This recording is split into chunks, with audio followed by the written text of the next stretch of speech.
ইদিকা পাল প্রিন্সের মাধ্যমে বাংলাদেশের সর্বোচ্চ পারিশ্রমিক প্রাপ্ত অভিনেত্রী। বাংলাদেশি সিনেমায় নতুন এক রেকর্ড গড়তে যাচ্ছে কলকাতার অভিনেত্রী ইদিকা পাল। শাকিব খান অভিনীত আসন্ন সিনেমা প্রিন্সের মাধ্যমে তিনি হতে যাচ্ছেন বাংলাদেশের সর্বোচ্চ পারিশ্রমিক প্রাপ্ত অভিনেত্রী।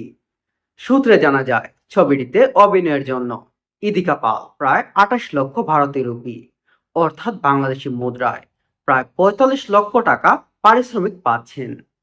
এটাই এখন পর্যন্ত কোনো বাংলাদেশি ছবিতে কোনো নায়িকার সর্বোচ্চ পারিশ্রমিক। প্রথম থেকেই প্রিন্সের নির্মাতারা ইদিকাকে পছন্দের তালিকায় রেখেছেন। শাকিব খানও তার বিপরীতে অভিনয়ের জন্য সম্মতি দেন, কারণ প্রিন্স ও বরবাদ এই দুটি ছবির মাধ্যমে পেয়েছেন দর্শকপ্রিয়তা। দর্শকের সেই আবেগকেই বিবেচনা করে প্রিন্সের আবারও ইদিকাকে নেওয়া হয়েছে।